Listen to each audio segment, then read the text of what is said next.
உச்சினி மாகாளி அம்மன் கோயில் குடை விழா மிக சிறப்பாக நடந்து கொண்டிருக்கிறது. இப்போது விளக்கு பூஜை, திருவிளக்கு பூஜை இப்போது சிறப்பாக நடைபெற இருக்கிறது. இந்த விளக்கு பூஜையின் மகத்துவம் என்ன?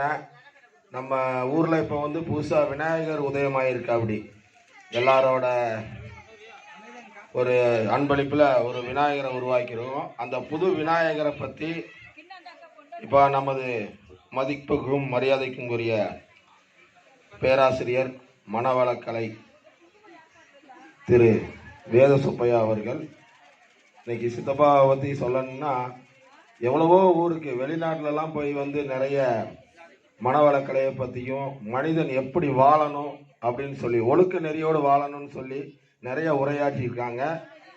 இவங்களோட பேச்சு இது நமக்கு ஒரு வர மாதிரி. எல்லாரும் கேட்டு பயன்பெறுங்க.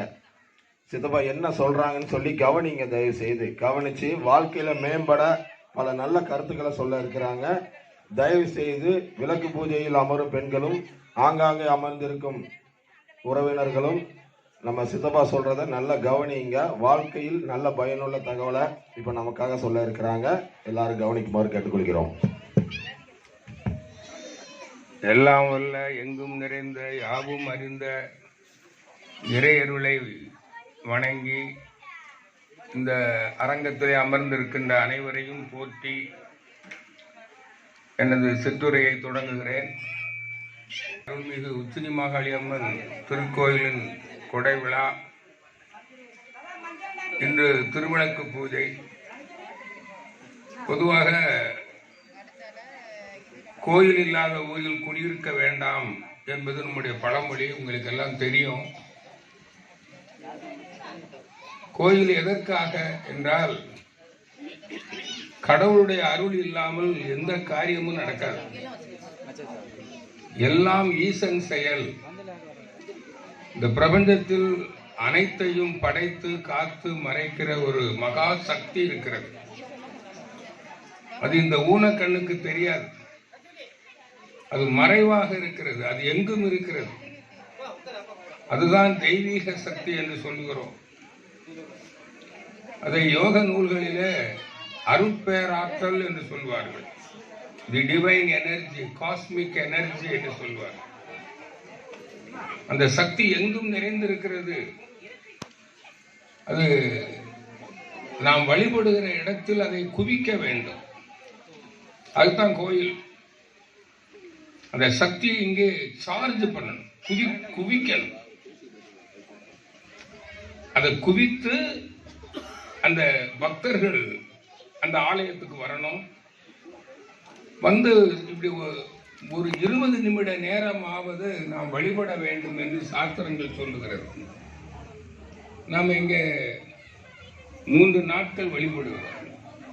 இந்த 3 நாட்களும் இங்கே பூஜை நடைபெறுகிற போதெல்லாம் நாம் இங்கே மனதை ஒருமுகப்படுத்தி அந்த தெய்வத்தை நினைக்கிறோம். தெய்வத்தை நினைக்கிற போது அந்த தெய்வத்துடைய சக்தி, அருள் சக்தி நம்மை சேரும். அது சேரும் போது நம்முடைய உடம்புலே அந்த அருள் சக்தி கூடும். அது எல்லோரும் உணரலாம். அது எப்படி அந்த சக்தியை உள்வாங்குகிறோம் என்றால், நாம் இங்கே விரதம் இருக்கிறோம். இங்க கால் நட்டிய பிறகு 1 வாரம் எல்லாரும் விரதம் இருக்கு. உணவுல விரதம், உணர்விலே விரதம். 2 இருக்கு. யாருக்கும் தீங்கு செய்யாமல் பிறருக்கு உதவி அன்பும் கருணையோடு ஒழுக்கமாக இருக்கணும். அப்படி விரதம் இருந்து வந்தால்தான் இங்கே கோயில்ல இருந்து நமக்கு கிடைக்கக்கூடிய சக்தியை நம்ம உள்வாங்க முடியும். அதுக்காகத்தான் விரதம் இருக்கிறோம். இங்க ஏதோ மனதை ஒருமுகப்படுத்தி வணங்குவது மட்டுமல்ல. இங்க பாருங்க, இப்ப கொஞ்சம் நல்ல மாவிளக்கு பார்த்தாங்க, சுமங்கலி பூஜை நடத்தினோம், இப்ப திருவிளக்கு பூஜை நடத்துறோம், இப்ப முளைப்பாரி வச்சு கொண்டு வர போறாங்க, பால் குடம் எடுக்கிறாங்க. இது போன்ற சடங்கு முறைகளை கடைபிடிக்கும் போது நமக்கு அந்த சக்தி கூடும். இங்கே மேலதாளங்களோட இங்க பூஜை நடக்கிற போது அந்த தெய்வ அருள் அங்கே பூஜை செய்கிறவர்களுக்கும் இன்னும் ரொம்ப அதீதமான பக்தியில் இருப்பவர்களில் சிலருக்கு அந்த தெய்வ சக்தி உடம்புல வந்து ஏறும். ஏறின உடனே பாருங்க அவங்களுக்கு ஒரு ஆவேசம் வருது, ஆடுறாங்க. சாமி ஆடுதுன்னு சொல்றோம். அந்த அருள் சக்தி சொல்றோம் இல்லையா, அருள் வந்துருச்சுங்கிறோம். அப்ப அருள் வந்த உடனே அவங்களுக்கு அது எல்லாருக்கும் வரும். இப்போ விரதம் இருக்கிறவங்களுக்கு எல்லாம் வரும். சிலருக்கு ஆட்டு வராட்டி கூட நீங்க கோயிலுக்குள்ள வந்து நின்று பாருங்க, ஏதோ ஒரு சக்தி நம்ம உடம்புல கூடுறது தெரியும். நீங்க பாருங்க 3 நாளா சிலர் தூங்குறது இல்லை. இந்த நிர்வாக பொறுப்புல இருக்கிறவங்க அவங்களுக்கு ஓய்வே இல்லை. ஆனா அவங்க முகத்தை பாருங்க, சோர்ந்து இருக்கான்னு பாருங்க, சோர்வு இருக்காது. இந்த சக்தி கிடைக்கிறது அவங்களுக்கு. இதெல்லாம் நம்ம தெரிஞ்சுக்கணும். இந்த தொண்டர்கள் அவ்வளவு ஆர்வத்தோட செய்யறாங்க. அப்ப இதை பண்ணும்போது இந்த சக்தி வருது. இப்போ கோயில்ல சக்தி நல்லா பலமா இருக்குதா, அது நம்ம பூஜைகள் சொல்லி மந்திரங்கள் சொல்லி எல்லாம் செஞ்சிடும் இல்லவா, அது இருக்குதாங்கிறது தான் சாமி வர்றதை பார்த்து சொல்றோம். சாமி வருதா, அப்ப சாமி வருதுன்னா அந்த சக்தி பலமா இருக்குது. அப்ப இந்த சக்தியை நம்ம கூட்டுறோம். இங்க வந்து நாம் வழிபடும் பொழுதுதான் சக்தியே கூடுகிறது. ஒரு வங்கியில பேங்க்ல கஸ்டமர்ஸ் வந்து டெபாசிட் பண்ணணும், அப்பதான் அதை இன்னொருத்தர் கடனை வாங்க முடியும். அதே போல நாம் கோயிலுக்கு வர வேண்டும்.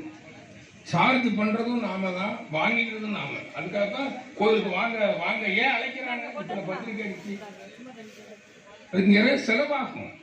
அது நாமளே கொடுக்குறோம். நிர்வாகத்திற்கு சொல்றாங்க பாருங்க எவ்வளவு. நான் யானே கொஞ்சம் வியந்து போனேன். புதிதாக விநாயகர் நிர்மாணம் பண்ண எப்படி இந்த செலவு. இதோ முதல்ல ஒரு அந்த ரூம் மட்டும் தான் கட்டலான்னு பார்த்தா, அப்புறம் பார்த்தா முன்னால முன்மண்டபம் வந்துடுச்சு. இப்ப எல்லாம் சர்ப்ளஸா இருக்குது. அவ்வளவு பேருக்கு வந்து பணம் கொடுத்துருக்கிறாங்க, உதவி இருக்கிறாங்க, நிறைய கொடுத்துருக்காங்க. வரணும் கோயிலுக்கு. அதனாலதான் குழந்தை தெய்வமும் கொண்டாடும் இடத்தில் இப்போ கோயிலுக்கு வரணும். வந்தாதான் இங்க கோயிலுக்கும் சக்தி கூடும். அந்த சக்தியை நாமளும் பெறுகிறோம். சரி, இந்த சக்தியை பெறுவதற்கு தான் இத்தனையோ சடங்குகள். அப்ப இந்த சக்தி பெருகுனா என்ன பலன்? அடுத்த கேள்வி.